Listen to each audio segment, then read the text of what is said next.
Hello. This is Christy. I just got on. Y'all give me just a moment. I'm getting my ducks in a row, and we'll plan to start around 2 o'clock.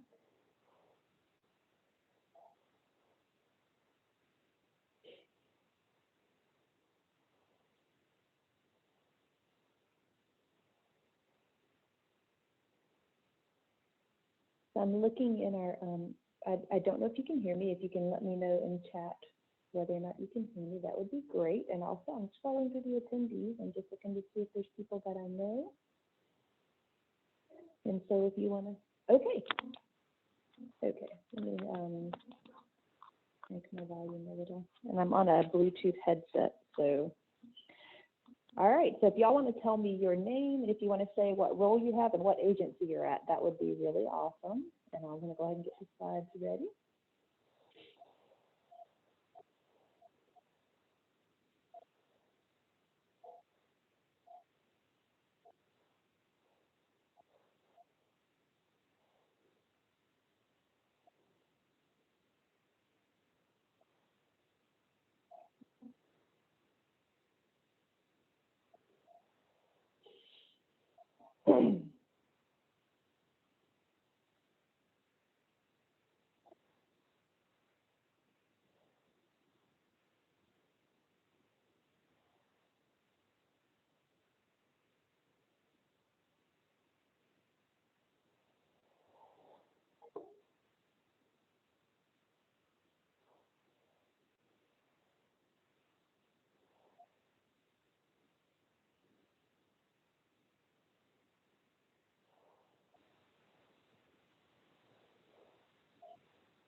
All right, let's see who we have here. All right. Taking a moment to read through and see who all is here. So glad y'all were able to join us.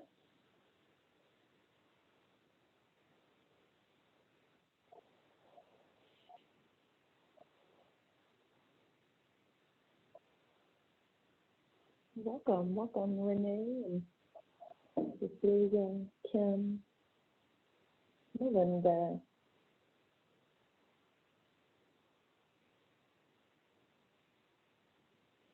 And y'all feel free, if you haven't yet, to just introduce yourself and tell us your agency and position.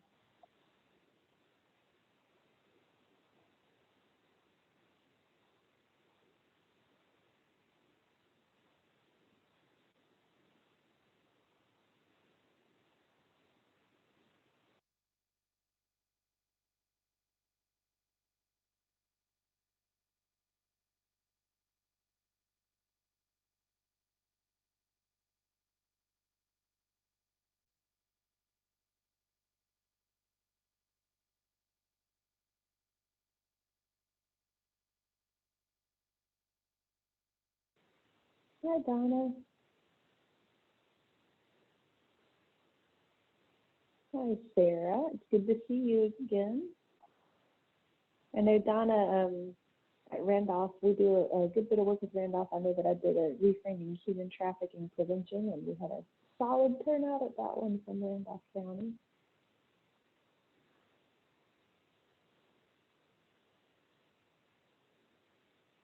Hi, Megan.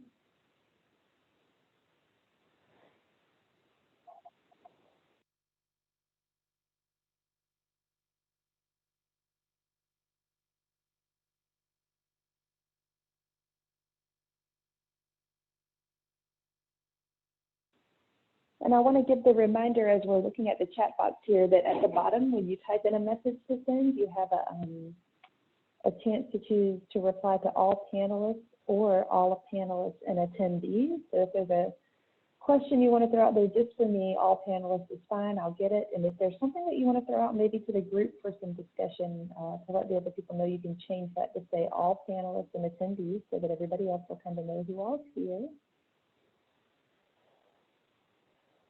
You can kind of interact with each other. There's going to be some points in the webinar. Ideally, those of you who've ever seen me present in person know that I'm pretty interactive and get you engaged in coming up with solutions and thinking creatively about things and discussing amongst yourself some ideas that you may have. So being constrained to a webinar is a little bit tricky for me. So I want to encourage y'all to use that chat box and that reply to all panelists and attendees a lot as you have ideas. When I open it up for questions, there's going to be several points during the webinar where you're going to have a question kind of thrown out and an opportunity to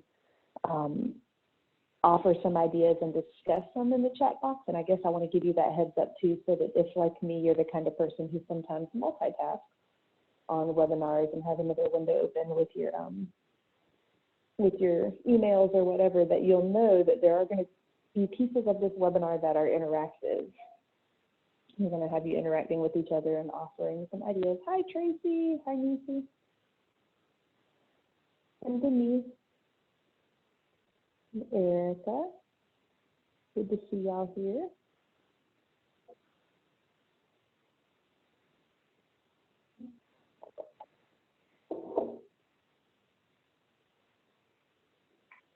All right, one moment. We're going to get started in just a minute.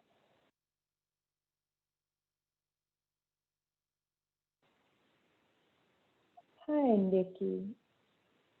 I'm going to throw out to y'all, I am going to occasionally mute just to clear my throat. I'm one of those people who's lucky enough to have pretty intense seasonal allergies during a pandemic, which if you have allergies and have also been having those moments where you get up in your head lately wondering if it's an allergy or something's wrong, then you understand just how how interesting it is to be clearing your throat and being thoughtful about ongoing allergies and respiratory issues during a time when that's a symptom of something a whole lot trickier. Hi, I just saw Jessica raise your hand. If you had something you wanted to ask, you can ask the panelists or you can send it to me. Hi, Sonia and Anna. And Lisa, Carolyn. So good to see you all joining today. I'm so excited. So there are some features, just kind of pausing a couple of technical things. If you are on your video, you can look in your screen up at the top. You should have the opportunity to mute, to start or stop your video if you, actually none of y'all are on video, I'm on video, I'm sharing. So you can mute if you need to. I don't think I can I unmute attendees on a webinar? I don't even think I can unmute you, but we do have our chat box. We have 40 of you on right now, which is pretty awesome. I'm excited to see a good turnout. Hi, Robin, good to see you. And Jesse, I'm having fun seeing names that I recognize come up in the chat box. So we do have a good number of you. You can raise your hand. There is a feature in there to raise your hand, and I'm trying to find where Jessica did that. I think Jessica just raised a hand.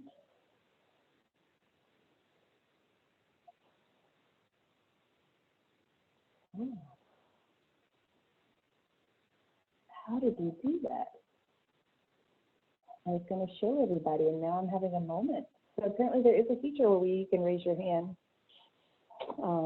Maybe I don't have that option because I'm the presenter. But if you're able to raise your hand, you can do that to get attention. If you have a question, want to bring my attention to the chat box. Hey, y'all figured out how to do it. Good job, y'all. Well done. It must just not let me do that since I'm a space. So yes, I don't have that option. I don't have that option because I'm a presenter, but I'm glad you can find it. And I don't think you need to be muted because I think it's got all of y'all automatically muted for the webinar, and since it's not like a regular meeting. But if you have any questions, type them in the chat box. And again, you can choose to send a question just to all panelists, which means it'll go directly to me, or you can choose to send it by using that drop down to all panelists and attendees.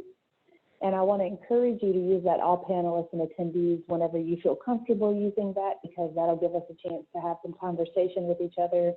Again, if you've ever been on webinars or meetings that I've done, I really feel like, especially with the staff, the talented staff and volunteers at our local programs, that together our brilliance and wisdom is so much more than any one of us are on our own. So Definitely feel free to engage in dialogue as you have ideas or questions. I also gave those of you who were on early a few warnings that I tend to do very interactive trainings. Our webinars are not different. There's going to be places in this webinar where I'm going to invite you to answer questions or share ideas and use that chat box, that all panelists and attendees feature, to come up with ideas and share some of your thoughts on it. So if you're the kind of person who multitasks during webinars, I'm not shaming you for that, because I have done that myself and occasionally been called on to offer an answer and had to have someone repeat the question, because I know that's a thing we sometimes do. But I did want to give you a heads up. There's going to be a few pieces of the webinar where I'm going to throw out a question, and because I have a decade of hotline experience, I'm comfortable sitting with silence until some of y'all come up with some, something that you want to share. So there may be some pauses to give you a chance to share. I want to welcome everybody who's just now coming on. We're at 46 participants now, and I'm just excited to have you here. My name is Christy. My pronouns are they, them. Let me pause a second. Clear my throat again. So my name is Christy. My pronouns are they, them. I'm the Prevention Education Program Manager at the North Carolina Coalition Against Sexual Assault. Before that, I was our Anti-Human Trafficking Specialist, and before that, I did a decade off and on at a local rape crisis center and at the end with staff. But I started as a volunteer on hotlines, doing hospital and court accompaniment. I also did our support group training and led support groups, really enjoyed leading support groups about sexuality. And during the time that I was at a rape crisis center, I also started doing independent consulting and community-based consent and prevention education in niche communities like LGBTQ communities, partner dance communities, flow arts communities, fire spinner communities, and did a lot of community-based workshops. So my strongest prevention background was in community-based prevention. Yes, okay. Let me see here. Okay, so somebody asked me to turn it up. Can you hear me better right now? Is that better, Amy? Yes, okay. So my strongest background is in community-based prevention. You're welcome. And I've really enjoyed the work that I've been able to do at NC CASA and how much I've been able to learn and how much I've been able to incorporate some of those integrated community-based models that I used to do into the work that we're doing now. We're going to be talking today about trauma-informed prevention education, and I think all of you who do prevention and outreach are aware that when we go into communities and do our prevention work, whether it's in schools using a curriculum or doing community-based workshops, that we're going to be encountering people who already have a trauma history. So knowing how to do our prevention education in trauma-informed ways is super important. It's something we should be doing. I also want to throw out that today is the first day of Sexual Assault Awareness Month. So go us, this is right in the middle of the peak of a pandemic. We're going to get to try to keep people aware of the fact that sexual violence doesn't take breaks for crises. And I just want to tell all of you who are doing this work that I am deeply honored to be doing this work with you at any time, but especially during a time like this, knowing that from what I've heard from you all, hearing where your hearts are and knowing the kinds of work that you're doing, I am inspired by you and just deeply honored to be working with you. And I want to encourage you. I know right now you're probably already hearing, you're hopefully already hearing this from your supervisors at your program or from your board if you are in leadership. But I just want to reiterate to be gentle with yourself during this time, because this work is heavy, even when there's not a major global crisis happening, and major global crises are heavy even when you don't work full-time in violence prevention. And so between those two and the other things you have going on in your world right now, give yourself a little extra space as much as you're able to acknowledge that sometimes you're not okay and that is fine, and take care of yourself and be gentle with yourself. And I hope all of you are staying safe and healthy, and that you're coming up with systems for working remotely in the ways that your work may have shifted that are helping you feel kind of held in a routine, and that we're all going to get through this. So y'all reach out to me personally. My email is right there if you need any support or have any questions after this. I welcome emails and reach outs. Let's see. So what we're going to do in this webinar is we're going to start with a brief review, a concept review. I want to warn you that part one is going to move pretty quickly because it's a review of concepts you probably already know or should already know if you're doing prevention, but because sometimes we have exposure to different principles and ideas, I did want to just review it to make sure we have the same frameworks, the same language before we dive into the rest of the webinar. We're going to talk about why trauma-informed prevention education is important. I'm going to give you a self-check that I created to help you review your programming that you're doing to check it and see how trauma-informed you are and identify gaps where you could improve how trauma-informed your work is. We're then going to get some practice where I'm going to offer you some examples and have y'all share in the chat box. Hi, Sunny. Give y'all a chance to share in the chat box some of the ideas that you have and reasons. And again, when we get to that practice, there's not so much a right or a wrong way to do it. It's just making sure you're thinking critically about why you're doing it the way you are. And then we'll open it up for questions at the end. And yeah, so we'll go ahead and get started. Quick concept review. I'm going to minimize the chat box for just a moment so I can see, well, actually I can slide it over there so I can see my slides. So the social ecological model is the model, the public health model that we use when we talk about violence prevention, both with the CDC and at NCCASA. And the idea with the social ecological model is that we have risk factors and we have protective factors. A risk factor is anything that increases the likelihood of experiencing or perpetrating violence, even if it's not causal. And a protective factor is anything that decreases the likelihood of experiencing or perpetrating violence occurring, or it increases your resilience if you do experience violence, that you have greater capacity for recovering from that, healing from that violence. One thing that's really important is that sometimes we slip into this pattern when we talk about violence prevention of talking about risk factors being things that increase the likelihood of you experiencing violence, or protective factors being things that reduce the likelihood of you experiencing violence. And sometimes when we cling too tightly to that model, we can lean into inadvertent victim blaming, where you didn't do the things you were supposed to do to keep yourself from being harmed.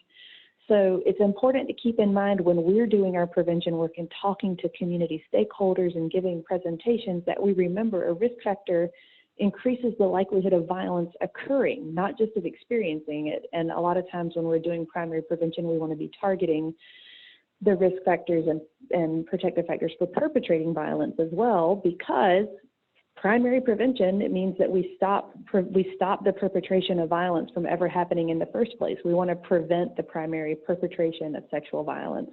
The other thing to keep in mind is that not for every single one of them, but for many of them, the same risk factors that increase someone's likelihood of experiencing violence can also be a risk factor for perpetrating violence. So when we target these risk factors and protective factors and get out of this mindset of just helping people figure out how to not be harmed, then we're actually reducing perpetration as well as experience of violence. So that's always an important thing for me to keep in mind when I'm talking about my framing.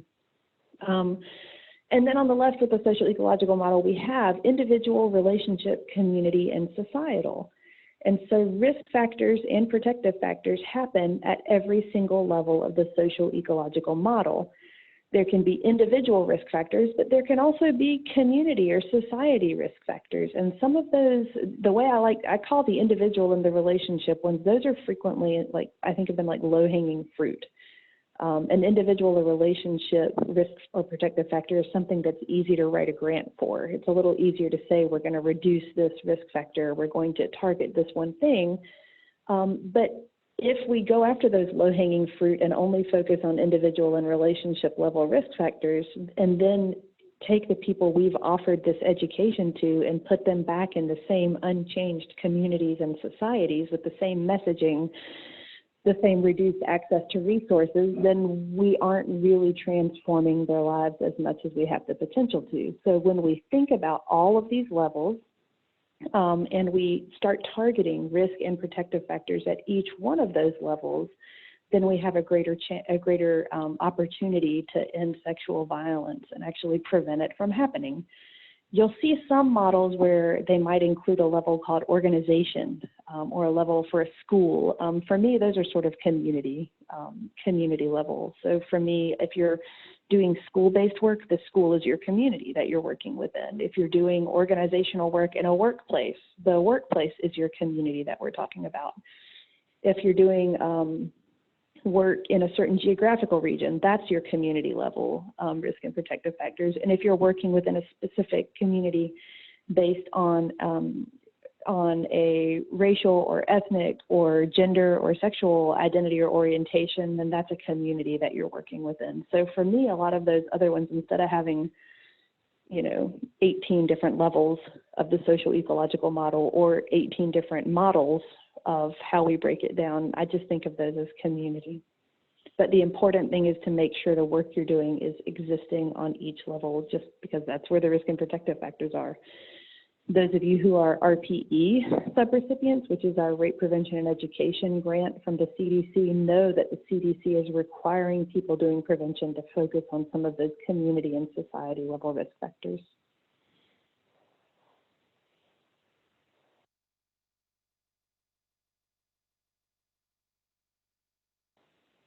So we have some best practices, and I know this comes out of a document that JP put together where JP looked at what the research says about evidence-based prevention and found some commonalities. So we know that prevention best practices, that these are them: comprehensive, varied teaching methods, sufficient dosage, theory-driven, positive relationships, appropriately timed, socioculturally relevant, that they evaluate their outcomes and have well-trained staff. And we're going to touch on each of these in a little more detail so you don't have to rush to write them all down if you're taking notes and not checking your email or Instagram or the latest TikTok challenge. So comprehensive. What we mean by that is that it's a best practice to have multi-component strategies in multiple settings that address a range of risk and protective factors. So for example, if you're using shifting boundaries has lessons that you deliver in a school about what a boundary is, and then shifting boundaries has hotspot mapping where you then check what places in the school feel safe, what places in the school feel less safe. You then aggregate the responses you get from all the students who fill out the hotspot mapping and create an aggregated map that shows school leaders. Maybe you help the students develop a strategy for presenting that to the administration at that school. Maybe you also add in a social media campaign to go along with it to help the students engage and organize and develop their own social media campaign where they raise awareness about boundaries and safety. So hitting it with multiple angles in a variety of settings.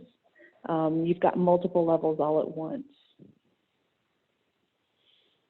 It's going to use varied teaching methods. So I know on this webinar, I can't really use varied teaching methods. We're not going to be processing the information we're receiving through interpretive dance, although those of you who were on our RPE subrecipient call yesterday know that if there was a way I could incorporate dance into this, I probably would.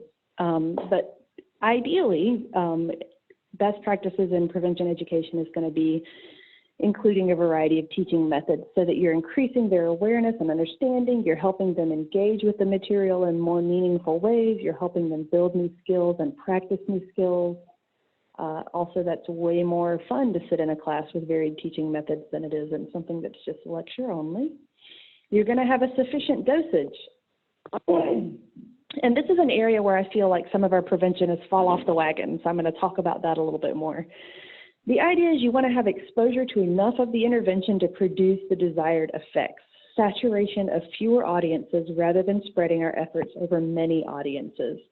I feel like sometimes, especially very well-meaning, very idealistic preventionists at local programs see everything that is going on in their community. And you can add in, if this is something you've kind of felt on occasion, you can definitely share some about that in the chat box. But sometimes we look at our communities at all the things that need to be addressed and need to be fixed and that are there to be done that could help reduce sexual violence, and we get overwhelmed and we want to have a finger in everything and how can we fix this, and we're going to address this issue, and we're going to talk to this community, and we're going to do all of these things, and we end up doing over the course of a year 100 30-minute presentations to random different groups that we can get in front of to speak to. And that's that's great if you have the capacity to have someone who can do that, but some of our agencies are dealing with reduced capacity. You don't have enough staff and staff time to get out there and do all of these and do really deep, sufficient, repeated prevention with the same group. The idea is you want to expose small groups you pick the groups who you know are have the most risk factors. You find groups that you know have high risk factors, and you go into those groups and you give targeted, repeated saturation. If you find groups that we know are have a lot of risk factors, and you go in and you create programming that is meaningful and relevant, you help them come up with solutions and strategies. You help them understand the issue and how it manifests in their specific community, and you empower them with information to become change makers themselves. You're going to create a greater reduction in sexual violence than you would if you did 130-minute talks to stakeholders and community members. You know, you really want to get in there and just really go deep with one group. I know one thing that one of our rape crisis centers has done that I think is super cool, one of our RPE subrecipients, is they went in and used their rape crisis staff hours and time to go in and train, give very, very strong and deep training to all of their school districts' health teachers on how to implement a sexual violence prevention program. And now, instead of them being spread thin and going in, because they've done this really deep exposure with people who have access to even more students than they do, they now provide support to them and backup, and have created a situation where more teachers are aware of sexual violence dynamics and how it works and how prevention works. And they're able to reach more students because they really saturated this small, targeted, impactful audience. I think also prevention programming that are happening in like juvenile justice settings, where we have prevention that's being targeted for people who typically don't get the same levels of support that other people in our communities might get. So we're going in and giving them a whole lot of knowledge and empowerment to make their own choices and see what solutions work for them.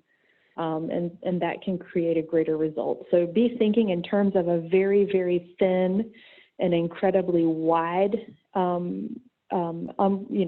net that you're casting. Be thinking about how you can have a really strong, solid, smaller, saturated audience to make a bigger difference. Prevention best practices include being theory-driven. And so there are a lot of things that are intuitive, and I'm not at all saying that we can't be creative and use our intuition and our creativity and our fun ideas, because that's what keeps this work engaging. And also, we do have a body of evidence out there that shows us what works, what doesn't, what we thought worked that we found out later didn't work as well as we thought it would. That doesn't mean everything you use has to be evidence-based. There are some, one second, I'm going to take a sip of my tea. There are some challenges around something becoming evidence-based. We use that word a lot. We use the word evidence-based, evidence-informed, promising practices, emerging practices. But to become officially an evidence-based program, that means partnering with a university. It means having a lot of funding to fund researchers to thoroughly evaluate your program in a certain way and come back with information about how your outcomes line up with your goals. It's a very big and in-depth process. But there's two among many challenges with evidence-based strategies. One of them is that the process of becoming evidence-based is not typically as accessible to people who have developed great programs within and for and by marginalized communities. They may not have access to funding and researchers and universities who are clamoring to help them evaluate their programs. So there's a bit of an accessibility barrier around getting something evidence-based. And the other thing is that sometimes evidence-based just means it accomplishes its goals. We still have to ask ourselves questions about whether or not our goals and our strategies for achieving them are ethical and humane and reflect our highest ideals. And so that's something to keep in mind. I know since I've done a lot of work with human trafficking, that's something that I frequently say about prevention strategies in the human trafficking field. Is if someone told me that I could put on brass knuckles and go around every single day and with my brass knuckles, punch in the face 2 sex workers, 3 trans people, and a couple of human trafficking survivors, and it would completely reduce trafficking in my community by 90%, I still wouldn't do it. We have to be really thoughtful about the fact that knowing something accomplishes a goal does not necessarily mean our strategies are the best strategies. So those are my 2 reminders when we're thinking about theory-driven. We still want to be logical. We still want to have a scientific justification. We still want to look at the evidence. And then we need to incorporate that with our values as agencies, as preventionists, and make sure that we are doing no harm and doing solid prevention work. Good prevention builds positive relationships. So we're building relationships between children and adults. We're building relationships between people and communities with each other. We're also building relationships supporting positive parent-child relationships. I think a lot of times it's very easy for more privileged people to be like, oh, this child lacks a strong relationship with their parent, therefore we need to build in all of these other relationships to make up for their lack of a positive parent. And that's important. And also, why are we not building that parent up? Why are we not supporting that parent and trying to find ways as much as we can to build positive parent-child relationships? Good prevention is appropriately timed.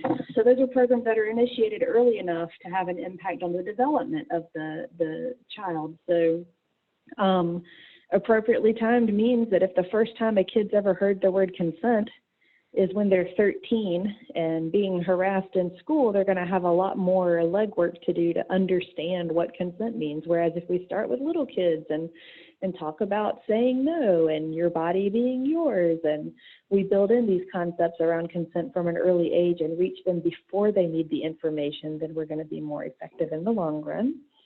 We also want to make sure that whatever programming we're doing is appropriate to the developmental stage of the groups that we're talking to. And those of you who have done prevention in multiple settings know you're going to use different language, different pop culture references, different cultural references when you're talking to elementary students versus middle students versus high versus college. You know, that they're all going to be different ways of approaching it. Which then brings me to the next one, which is socioculturally relevant. You're also going to use different approaches, different scenarios that you discuss, different examples and messaging and frameworks when you're working with people from different communities, whether it's you know, Spanish language newcomers, or whether we're talking about LGBTQ students, or whether or not we're doing work in on historically Black colleges and universities. You're going to kind of shift the way that you talk about it to make sure that you're giving meaningful and relevant prevention and not just trying to apply one way of doing it to everybody we interact with.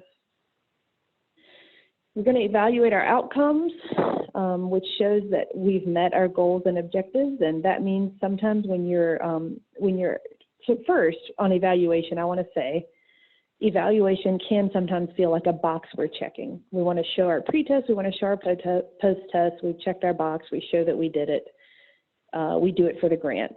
However, those can also yield really good information about what worked and what didn't.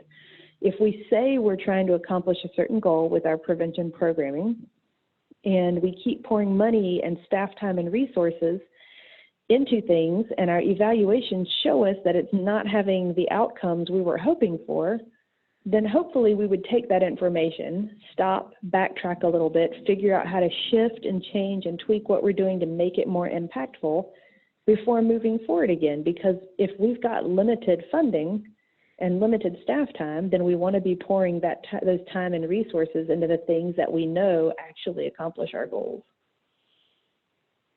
We do NC CASAs, for those of you who are in RPE subrecipients. You already know that NC CASA has recently hired Anna Wallen as our new program evaluator. She comes with a good bit of program evaluation experience and also a background in working in rape crisis centers.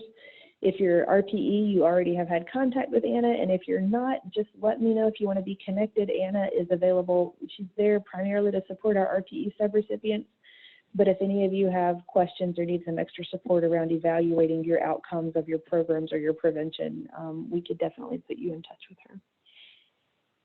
And then you want well-trained staff. And good for you, you're all here on the call right now. So I know that y'all are the kinds of people who are interested in professional development. We want to have people doing our prevention work who are well-trained, who understand the dynamics of sexual violence, who understand some of the pitfalls of trying to do sexual violence in ways that might not be as carefully thought out. We want to make sure that you're being supervised so that you're getting the support that you need from your agencies to be the best that you can in your position. And we want you to get the training and technical assistance that you need. And that's what NC CASA is here for. So whether you're RTE or not, if at any point you're doing prevention and you run into a little snag or a bump in the road, you can always drop me an email and ask for support. So we're going to talk a little bit about what is trauma. And for me, there's a few things to keep in mind about trauma. One is that trauma is not so much about the specific experience. We all know that we've heard examples where one person had an experience and did not find it to be traumatic. Someone else might have had a very similar experience and found it to be profoundly traumatic. So trauma isn't about the experience itself. Trauma is about our responses and reactions to the experience, which can be shaped by all sorts of things from our childhoods, our histories, our access to resources, our identities, and how those impact the way we navigate our communities and our society around us. Trauma is basically when you experience something that overwhelms your capacity to process it in the moment, when it overwhelms your available resources and you end up in situations where you feel helpless. There's a lot of information out there about neurobiology of trauma that talks about fight, flight, freeze, and now we're talking about fawn. If you talk about, Resma Menachem, who wrote My Grandmother's Hands, brought up another response that he calls destroy, where sometimes it's not even at the level of fight. You shift into annihilate brain and kind of have to learn over time how to come up with new strategies around those. So there's a lot of information on neurobiology of trauma, and one thing to remember is it's not rational or logical. You're not in your logical, rational brain when you're experiencing trauma or a trauma trigger. It gets embedded in your body with these ways of responding that you then have to learn how to counter and work through. And the reason it's important for us to talk about trauma is because there's a lot of people who have 3 or more ACEs. And I know the ACE study is flawed. For those of you that aren't familiar with the ACE study, the Adverse Childhood Experiences Study, it was done by Kaiser. So it is a study that was done on a specific group of people who had insurance through, a specific kind of insurance. So we're already having a little bit of a biased sample that we're working through here. But what they found is that there were these 10 different childhood experiences that can be categorized under abuse and neglect or under family exposure to toxic stress. That the more of them you have, the higher the possibility of you having poor outcomes. And so they have found that people who have 4 or more ACEs have significantly higher incidences of poor outcomes across the board. And that could include increased likelihood of dropping out of school, increased likelihood of substance use disorder, increased likelihood of incarceration later in life, increased likelihood of things like heart disease and diabetes and obesity and other health outcomes that can impact someone's ability to have, well-being and safety in their life. You see what these 10 are on the screens. I'm not going to read them all off, but according to this ACE study, 1 in 4 adults reports having 3 or more ACEs. And the more ACEs you have, the more likely you are to have poor outcomes in a variety of settings. I also want to throw out that there's some interesting research where each of these ACEs are weighted a little bit differently. And so there's been some studies where they've found, they've somehow correlated which ACEs people had with incidence of poor outcomes later in life in different areas. For People who are assigned female at birth, which one do you think is the one that has the greatest weight in terms of contributing to poor outcomes? If anyone want to take a guess in the chat box, you can say all panelists and attendees.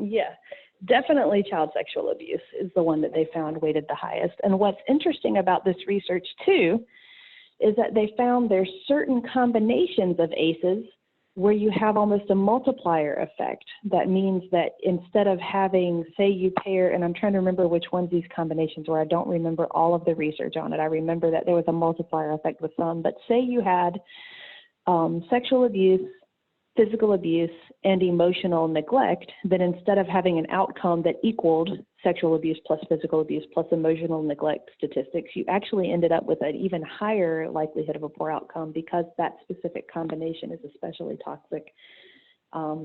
Yeah, so definitely sexual abuse is important for us to be doing this prevention work around. And it's important for us to remember when we do child sexual abuse or child physical abuse prevention, we would never, for physical abuse, tell a child, here are ways to protect yourself from your abusive parent. We would think that's kind of absurd. We would be wanting to target the parent and the systems and communities in which those parents exist and live so that we can reduce perpetration. And so when we do our sexual violence prevention, we want to address that as well. I bring that up because a lot of people, if you're working with students who are in middle school or high school or even elementary school, you're already dealing with people who have experienced some of these things and may find some of the content you're doing to be a little bit tricky and overwhelming. As someone with an absurdly high ACE score myself, I don't like talking about ACEs ever without talking about resilience. And I know that some people love the word resilience and some people really hate it. I love it, and part of the reason I talk about resilience in positive terms is because for me it's not just about some inherent intrinsic characteristic or quality that each of us has where I'm more resilient than this other person because I bootstrapped my way out of a really crappy childhood. For me, resilience can come from all sorts of things that have to do with relationships and schools and communities and the kinds of supports we have and social safety nets. So things that increase someone's resilience, which means their ability to recover from trauma when they've experienced, can include their temperament, of course, but also things like what relationships do they have? Do they have good relationships with their peers? Do they have opportunities for creative expression through words and music? Are they given opportunities to experience mastery? Do they have role models? Do they have access to health care and healthy caregivers? Do they have a stable living environment? Do they have access to services and neighborhood cohesion? And if you look across this board, you realize that in a lot of places where people don't have access, it's not because they just somehow landed in an area where they don't have access. It's because we have disparate access, disparate availability of supports and services by virtue of the way our communities are structured. And so some of our prevention work and some of our building resilience means that we need to help make sure all people have access to basic needs and advocacy and health, and that all schools are well funded and have a positive school climate and support. So some of these are things where even doing community level advocacy, systems advocacy, can make a difference for people. So we know when people show up, we want to do trauma-informed prevention education. We're definitely wanting to do sexual violence prevention, and also because of the nature of the things we're talking about, we can't just come into it assuming this is an intellectual exercise for everyone to learn some new information. We need to remember that we're working with whole people who are bringing their whole selves into that classroom with us. If you look at this chart about lifetime exposure to trauma, and you start on the left with that blue line, and that's where someone is born, and then you slide your way across to where on the right, maybe they're coming into your programming. Let's say you're doing college programming. That might be where someone shows up at your event or your class or your workshop that you're doing at a local college. And maybe from the time they were little, they had domestic violence in the home. There might have been substance use or abuse or neglect. They might have lived their whole life in poverty, had an incarcerated or absent parent. Maybe they had a substance use disorder for a while. And those other ones I didn't label, y'all know what those are. Those are those other things that people experience that make it challenging. Those red lines might be a single incident, like witnessing an act of violence or experiencing an assault. When they come into your classroom, they're bringing this whole history with them, which means that the way you present the information you're presenting can be done thoughtfully in a way to help them sort of integrate the information and not shut down to a point where they can't receive what you're wanting to share. Another thing around trauma-informed prevention education and why it's important is because of the social determinants of health. We need to be aware that the things that impact people's health outcomes are frequently not even in their individual control. And so keeping in mind that the way we talk about it, we can talk about individual and relationship level stuff, but we always need to remember that people exist in environments, in built environments, where they work and live and play that have a strong impact on their health outcomes, regardless of what their individual choices are. So when we talk about trauma-informed care, rather than just starting with your work, and when you see that someone's overwhelmed, you stop and you pull back and you maybe try to soften it up some. Doing things in a trauma-informed way means you start from the place where you assume that in your group and this could be in your workplace too, by the way, we have a need for trauma-informed workplaces, but you start from the assumption that whoever's there gathered for your workshop or outreach event or curriculum, that you probably have a handful of people in that room who've experienced trauma. And so instead of just plowing ahead and pausing when someone has a trauma response, you start from a place of assuming I have trauma survivors, so how can I anticipate which pieces of my curriculum might be tricky, maybe a little bit triggering, what pieces might be a little harder for people, and you try to shift it around and make it so that you are accounting for that from the start instead of having to redirect when it happens. And even then, it's important to remember that because we all experience, thank you for sharing that link. And Nicole has a link that maybe, Nicole, if you want to share that with all panelists and attendees, they'll be able to see it too.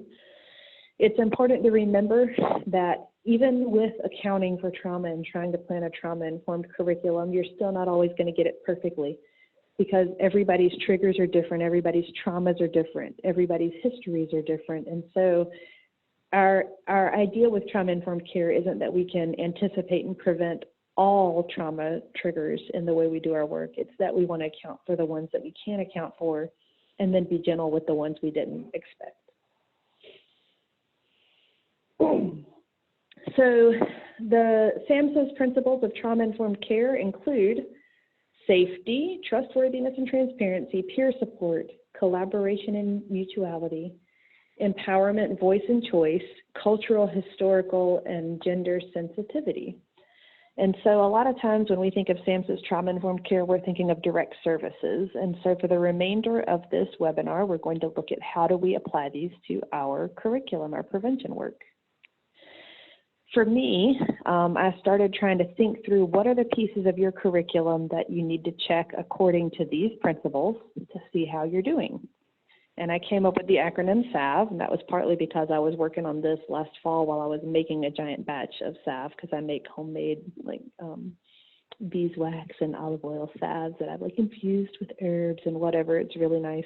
And so while I was making those, I was thinking through trauma-informed prevention and came up with this acronym. And the idea is you want to make sure that your structure is trauma-informed, that you're picking activities that you're doing in the most trauma-informed way you can, that you're using trauma-informed language, and that you're validating that survivors are never at fault, which means avoiding inadvertent victim blaming, and that you're remembering that your lived experience is different from the lived experiences of people that are at your classes, workshops, and events. And so even though you may live in the same community, you may have gone to the same school, you may have gone to the same church, You may have a lot of things that you share. We all still have our own lived experience that is different. And so being aware of your own privilege, your own identities, and how those impact the way you present the information that you're doing. So you're basically going to check each one. You're going to check on the left. We'll start with trauma-informed structure, and you're going to look at the structure, the order that you have the events in, or the pieces of your curriculum in. And you're going to stop with each one and think, how does this structure create safety? How can I make it create more safety? How does my structure build trustworthiness and transparency into the system? How can I do that more? Am I using peer support in the way I created the structure? You're sort of going to go through this list on the left, and for each one, connect it to those principles of trauma-informed care that are on the right. Nicole shared a link, and I'm going to share that with y'all. Give me one moment. Nicole says, this TED Talk explains how. All right, let me shut that back off. Get back into my webinar. There you go. Nicole says, this TED Talk explains how the A score has a major effect on health. So there's that link for everybody. Okay, so we're going to practice putting this into play, the structure, activities, language, validation, and experience, and we're going to check it according to each of these. So let's say you are doing, whether it's all in a one-day activity or in a curriculum that lasts several weeks, you're still going to kind of look at these same things. So let's say you have several activities that you use as part of your prevention plan, your prevention curriculum. Maybe one of them is a small group discussion on cultural messaging about sexual violence. Maybe one's an activity where they get to practice receiving and setting boundaries with non-sexual touch, like maybe a handshake, a high five, a fist bump, but there is touch involved, and they get to practice setting and receiving boundaries. Let's say there's another activity where you watch a video and then have a group discussion about intersecting forms of violence and how none of sexual violence doesn't exist in a vacuum. Let's say you're going to have them break into small groups and do small group activities with prompts that have nothing to do with sexual violence to get them talking. And let's say you give them a journaling prompt. And I want to tell you, there's no right or wrong answer because it kind of depends. These are really broad descriptions. You don't have all the nitty-gritty details of how each of these activities would go down. But if you were trying to put one of them earlier in your program because you're wanting to build safety as you move forward and start with activities that are less likely to be overwhelming or intimidating or triggering, in the chat box, make sure you share with all panelists and attendees. Share which one of these you might want to put earlier in your program, which one might come earlier. And there's not a right or wrong answer. Any of these could go anywhere depending on the details, but maybe share which one you'd put earlier, feel safer, less triggering, and why.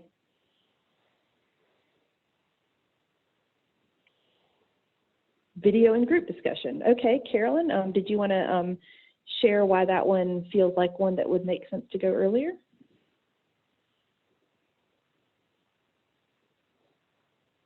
I like that. So you're creating a common experience. You're kind of setting it up, setting up the tone, the theme. If you put that one earlier, I would say making sure that it's, good jumping off idea for ideas and thoughts. The one thing I would say is if you're wanting to be trauma informed, you would want to make sure that it's a video that's not too intense and doesn't have anything too overwhelming in it. I know there's a video that's used in Shifting Boundaries about teens. I forget what it was called, but I know I watched it and got overwhelmed and had to go for a walk. And my capacity for exposure to trauma is pretty high, so you'd want to pick a video that didn't have too much trauma in it, and you'd want to make sure that you gave them some parameters around the group discussion to keep them focused. We have Erica saying that the small group activity with non-sexual violence prompts, because that's a great way to ease people into the workshop, learn each other's names, etc. I think that's a good idea because then you can get them kind of getting to know each other without getting into the heavy stuff just yet. We have someone, let's see who, Robin says the journaling prompt so they can think on their own before sharing with the group. That one would be good to put in earlier.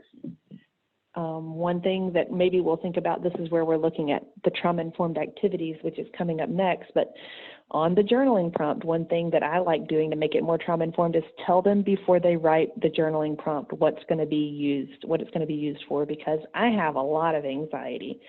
And if someone says, everybody, here's a journaling prompt, write a page, before I start writing, it would be helpful for me to know, is this something I'm going to read to the group? Am I going to have to turn it in, or is this just for me to look at? Like, who all is going to see it? So one way to make your activity on that one more trauma-informed is to say, hey, everybody, we're going to give you a journaling prompt. Nobody's going to have to turn yours in. No one's going to have to read it to the group. If you want to pick one highlight to share with the group at the end of writing, you may, but no one will be required to. And that way they know what to expect. Small group activity with non-sexual violence prompts. Let's see whose name that is. I'm trying to scroll back through here. So Alyssa says small group activity with non-sexual violence prompts so they can know one another before you begin a deeper discussion. Julia says a journaling prompt or small group. Journaling gives folks space to choose how in-depth they'd like to go, what they'd like to disclose, if anything, and no pressure to interact. Small group without a sexual violence encourages interacting with peers without the concern of having to possibly disclose or address sexual violence specifically. Erica's small group activity, a great way to ease people. Let's see. Yeah, that's right. So it looks like y'all are thinking about this. And depending on how you do it, some of these, you might change it up. Let's say, again, if your journaling activity is something they're going to turn in, well, then that might be later in the group. If their journaling prompt is something they're going to read and not have to share at all, then that might be earlier. So, it all depends on the details. So, activity. I have a picture there of dodgeball because I have many traumatic memories of dodgeball in gym class, y'all. Someone in my high school yearbook actually wrote, "Dear Christy, I had so much fun watching you in gym class this year," and it was like heartbreaking because, yeah, dodgeball. So when you do activities, you're going to want to think about how to modify each of the activities that you do to make them more trauma-informed. So any one of these activities can be triggering or trauma-informed, or both, because we, again, unique people, unique triggers, unique histories. We can't always control what's going to be triggering. So if we're doing a small group discussion on messaging about sexual violence, what are some things we might want to do to make that to make that more trauma-informed? What are some guidelines we might offer on the small group discussion?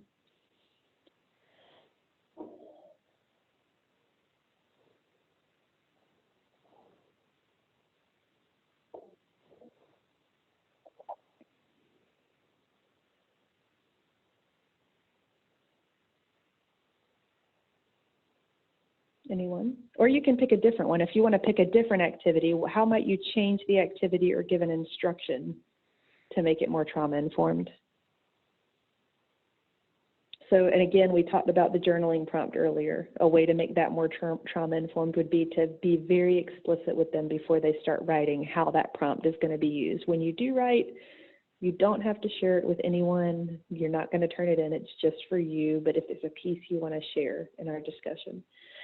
Julia says, allow folks to choose their own groups so they can be with whomever they feel most comfortable and safe. I like that a lot.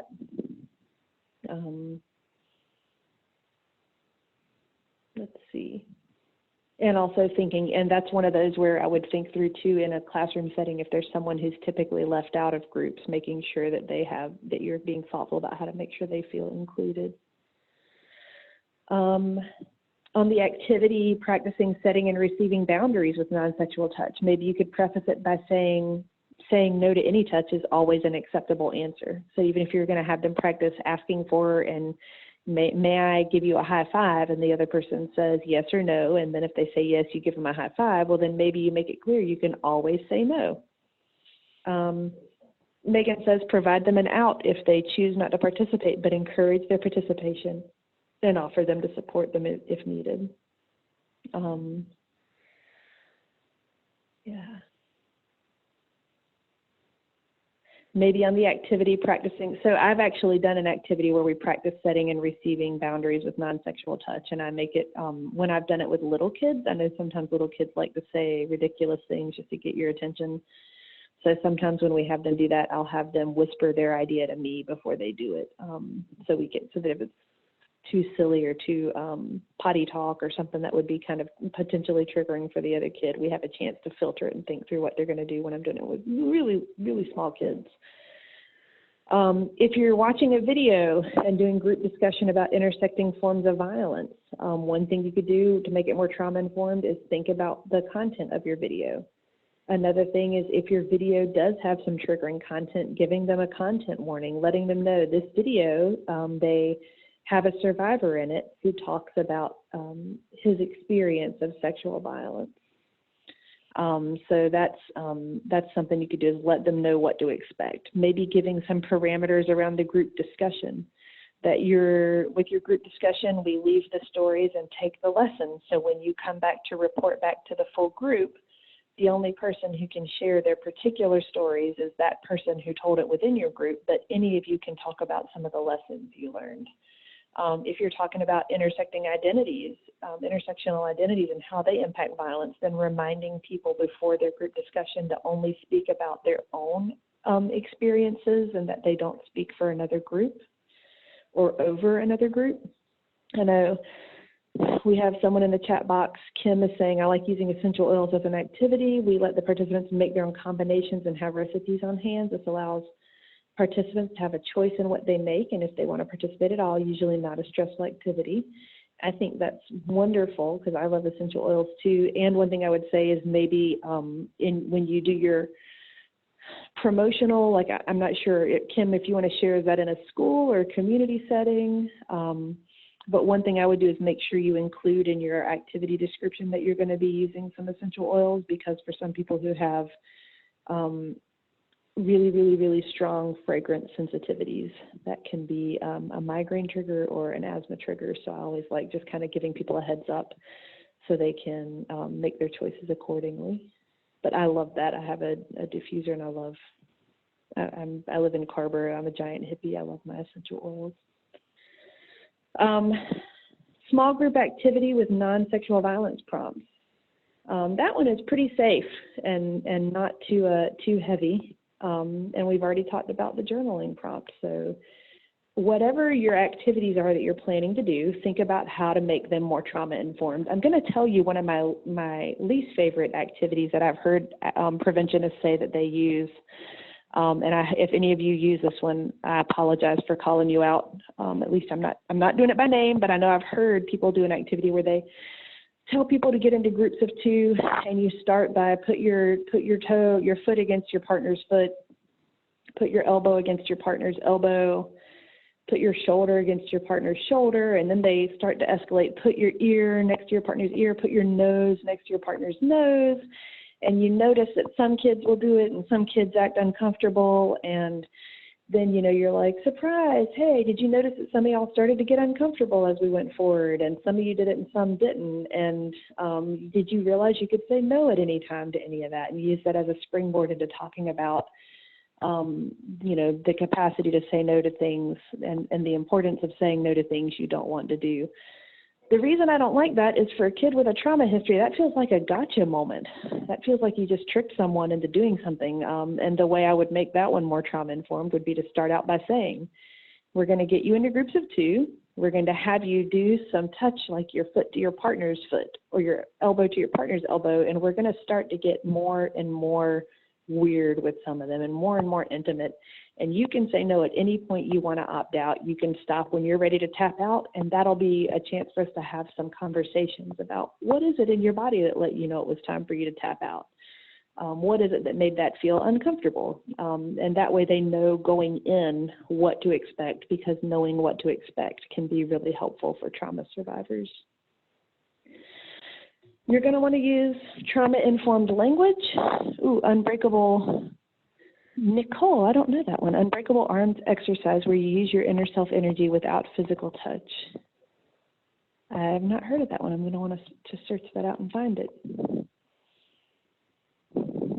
Yeah, and I see that Kim mentioned with the essential oils, we let them know prior to the meeting. That's perfect. So language, you're going to want to think about the language. What else are you saying? Sometimes when we say things like, Here are things you can do to protect yourself from sexual violence. The implied message, whether we mean to or not, is, and if you've been assaulted, these are the things you failed to do adequately for yourself. So you're going to want to think about your language and how you're wording things. So if you look through each of these, the way you word your journaling prompt might be important, to where you're trying to keep a focus on community and society level risk and protective factors, that maybe you're giving them a journaling prompt where they actively explore victim blaming language and how to reframe victim blaming messages into something that is less prone to victim blaming. Maybe you are using more clinical language. I mean, there are all sorts of things you can do to shift up the language that you're using. Also, gender neutral language is really important, because a lot of times when we lean super heavily into she and her when we're talking about survivors, and he and him when we're talking about perpetrators, we neglect to account for the fact that some people in our workshops and classes and audiences may be men who've been assaulted by women, or that they may be non-binary, and we're leaning really heavily into a binary framing, or they might be LGBTQ people who've experienced sexual violence from a same-gender partner. So switching up pronouns, including occasionally they, them pronouns, or using more gender-neutral language can be a way to make sure that anybody in the room who's experienced harm can see themselves and feel validated and seen by the language that you're using. Validation. Did anyone have any more to say about language? Any places where you think we need to be really careful with our language before we move on? If you have a thought about language that you've found especially helpful, or if there's language you've found to be harmful that you'd like to see us retire, you can put that in there. Just clarify which it is.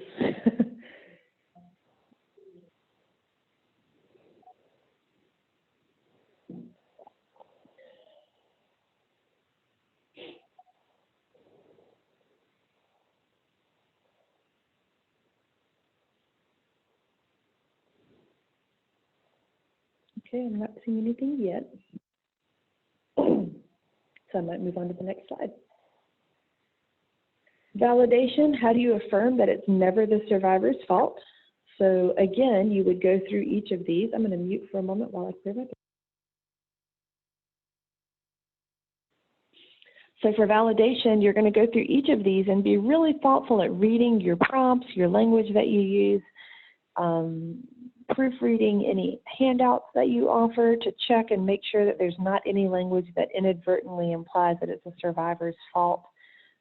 If you're doing an activity practicing setting and receiving boundaries, that's one example that comes up. When I've done that kind of activity in my community-based workshops, I do things such as when someone, we make receiving the boundary part of the practice too. So instead of just being like, check in with yourself when someone asks for a handshake and decide whether or not you really want one, and then say yes or no, and, you know, use a certain kind of language. I'm just like, you know, use whatever language you want, and the person who just received the yes or no has to practice receiving that boundary with grace. And that might mean that even when someone says no, that I have them practice saying thank you when someone says no to them, because receiving that no is receiving someone's trust, because typically people don't say no. If they don't trust you to receive a no, they lie. Like if someone asks you out on a date and you don't want to go out with them, but you don't think they'll receive your no well, then we don't say, no, I don't want to go on a date with you. You say, no, Friday nights are when I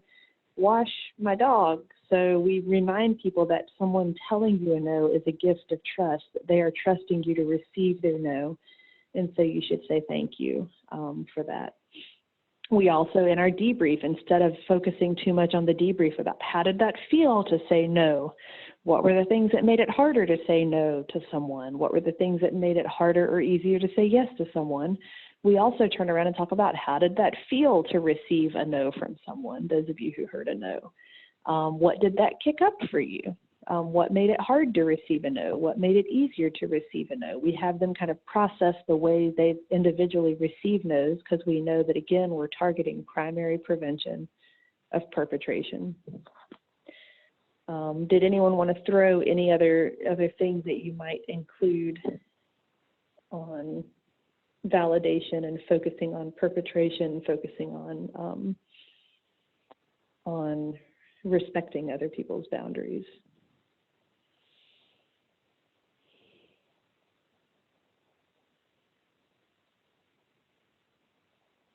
Might be something you could even incorporate into the instructions on your small group discussion about cultural messaging about sexual violence, is set that up by including in your prompt a reminder that frequently a very common cultural message is that it's always on the survivor to say no the right way, to be heard. And maybe that could be part of the activity, is have them discuss some of the ways that our culture could do a better job at encouraging people to receive people's no's and to not violate other people. Those are also things you could incorporate into your journaling prompt. And then experience. So the main thing with your lived experiences is, oh, let's see. Yes, so someone added in there, including validate we're all, let me scroll up. We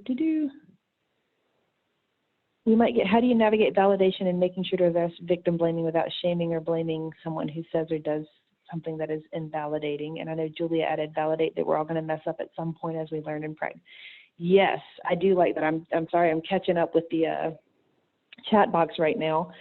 Julia, I really love what you said, that reminding we're all going to mess up. That's one thing when I start workshops, is I usually say not everybody in here, everybody in here has violated someone's boundaries at some point in your life. If you've ever had interactions with other people, that doesn't mean, I'm not at all saying we're all rapists or we've all, perpetrated sexual assault, but everybody has crossed someone's boundaries, because we all mess up and we learn and practice, and that's okay.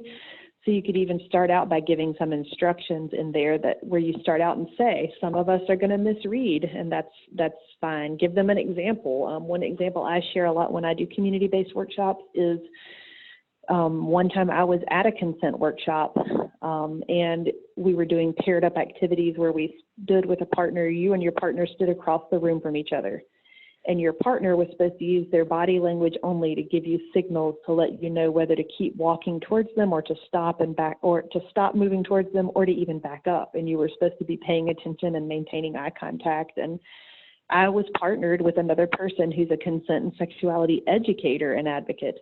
And at one point, she was walking towards me, and I gave what I thought was super clear, enthusiastic, keep walking signals. I was like flapping my arms. I was like waving my arms and trying to use my whole body to show enthusiasm.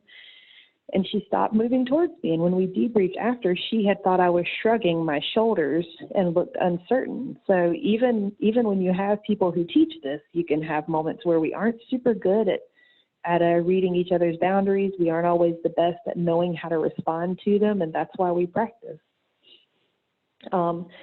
And if someone says something that is invalidating, two things I would say, and I'm going to scroll up so I can see whose question that was, Alyssa. Two things I would say about that. One is that maybe early on, if you have a long enough session or a series of sessions that it makes sense to do this, you could have group agreements that you have the group help develop. And that could be something you can add during your group agreements after you come up with your basic ones. We always talk about like confidentiality and one person speaks at a time and blah, blah, blah. Maybe at that point you could say, now we're going to do some practice having tough conversations about sexual violence and consent, or we're going to have some practice doing some embodied practice later on. And sometimes that means some of us are going to say or do the wrong things while trying to understand this concept better. How do we as a group want to agree to handle those moments? Maybe have them offer some suggestions that we want to be gentle with each other. We want to explain our position without attacking the other person's position. Like whatever they come up with, maybe anticipating it in advance would be good. The other thing I would say, which is something that we do in support groups a lot, and it could translate here, is opening it up to the group so that it's not just you. You could say, so-and-so just said this thing. What do y'all think about that? Has that been your experience? And give it a chance to open it up to the group for the group to continue to build on it. And moving on up to lived experience. Did y'all have any more to say about the validation? want to make sure I pause on the ones where I see y'all have brought things up in the chat box to give you a chance to process it. And Nicole, I see that Unbreakable Arms. I'd still love you to send me a link to that, or maybe I'll search it on Google when we get off the webinar.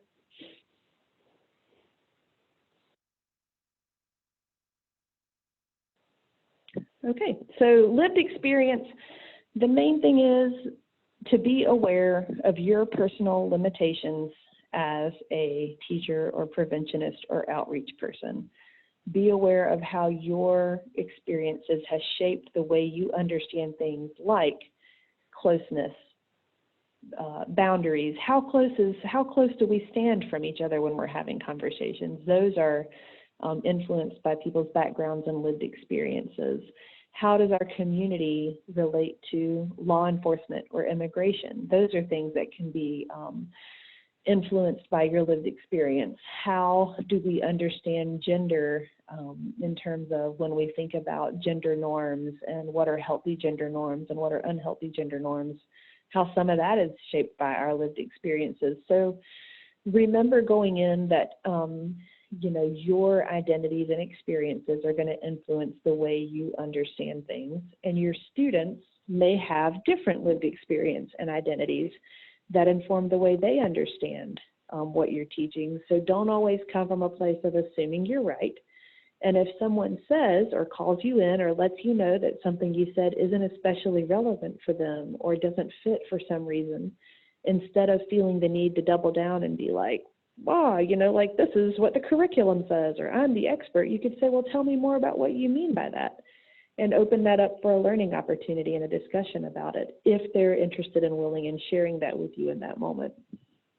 Be willing to incorporate that feedback as you move forward and develop new prevention activities and events and curricula.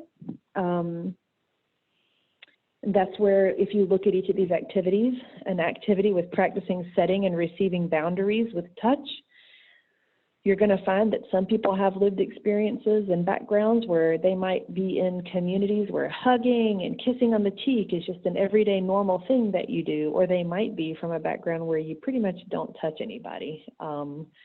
Be aware that they might have different levels of comfort with that. If you have a small group discussion on cultural messaging about sexual violence, be aware of the fact that when we talk about cultural messaging, we can point to some broad cultural messaging around rape culture that we know everybody's sort of swimming in that same stew. And at the same time, we can recognize that there's going to be some nuance and complexity in the way that different cultures within our broader culture that we're working in talk about sexual violence. Again, if you do a video, who is the video showing, and in what light is the video showing that person? Who is being shown in your video? If you're using a video that they consult with experts, who are the experts that are in that video? Who are they painting as victims? Who are they painting as perpetrators? Is it gender inclusive? Are we seeing people from a variety of racial and ethnic backgrounds represented in different positions? You know, like just checking things like that. And if you're working with older, like maybe college students are up, then maybe your journaling prompt could even include a prompt in which they look at their community and what messages did you grow up receiving about consent and sex and boundaries and bodies in your community that you grew up in. So I guess I'm going to open it up to questions before we close. Did anyone have any questions that we didn't get to over the course of the webinar that you wanted to throw out there now?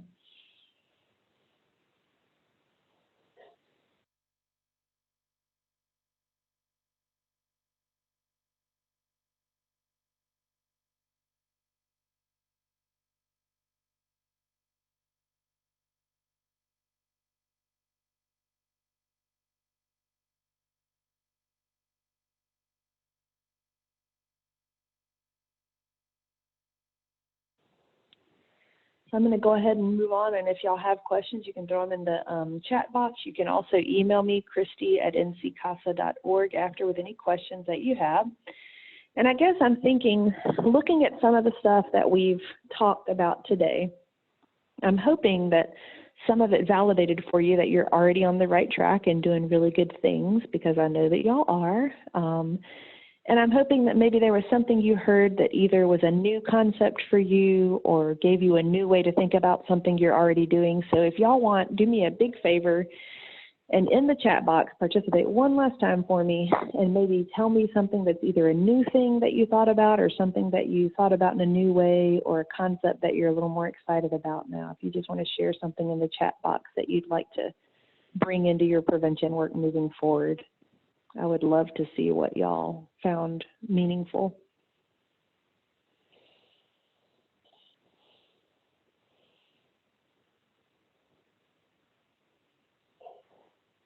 There's still 43 of y'all on here.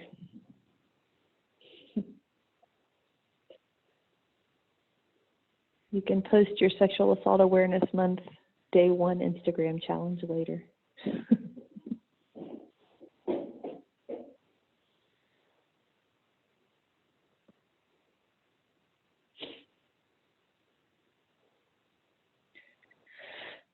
The leave the story, take the lesson idea. The phrases to frame the activities, good. Thank you, I'm glad those were. The sufficient dosage piece, yes, that is a big one. I think we all want to throw a super broad net and forget that going deeper can have greater impact.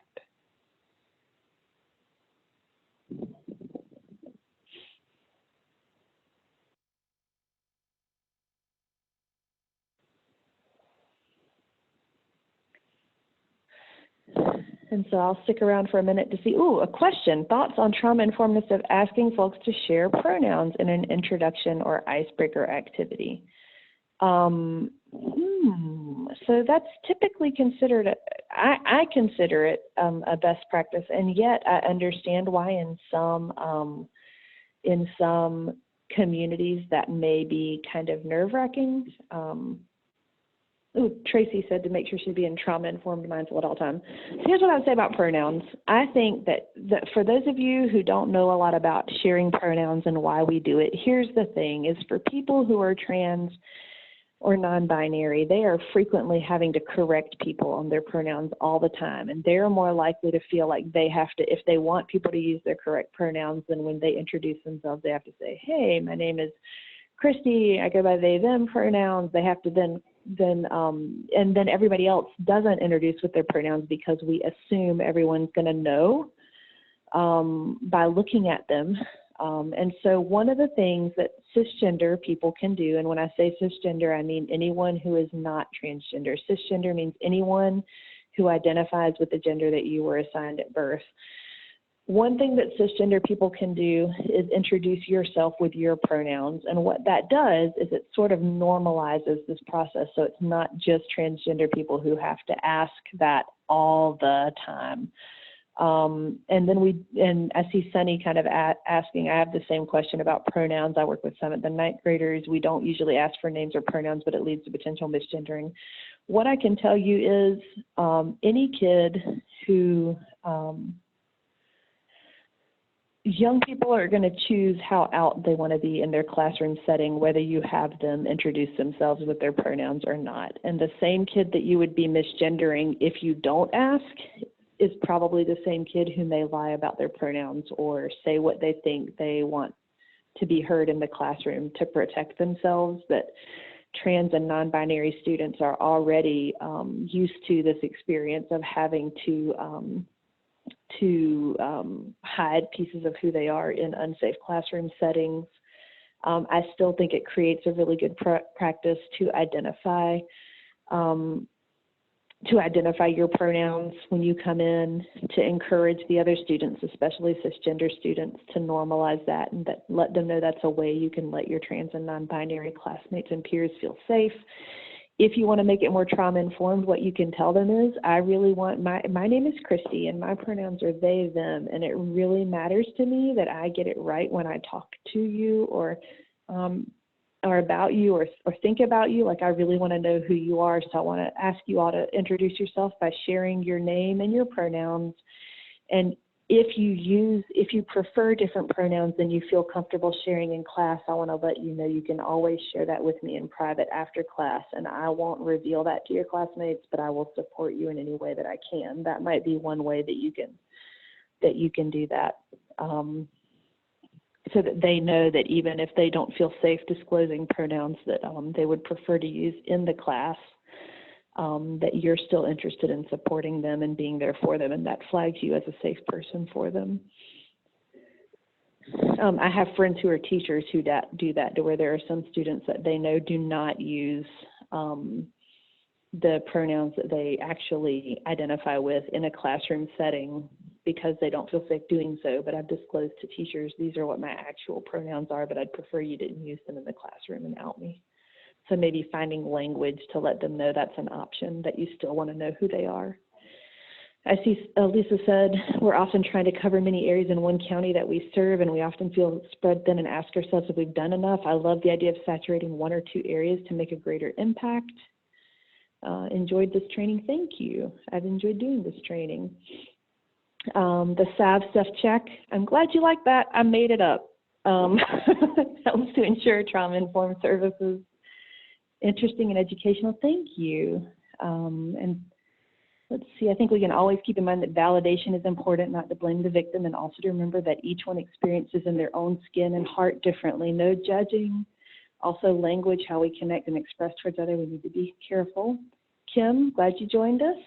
And I'm glad y'all seem to have enjoyed it. Y'all have my email here. You are always welcome to email anytime you want with questions or even just feedback. I'm pretty hefty extrovert here, so I love connecting with people and learning what y'all are doing in your local programs. So thank you so much for joining us today, y'all. Have a good day and stay safe and healthy and take care of yourselves and your families and your communities. I know our RP subrecipients had the idea recently in talking that mutual care is violence prevention, so y'all take care of each other. Keep your community safe. I'll talk to you later. Thanks for joining.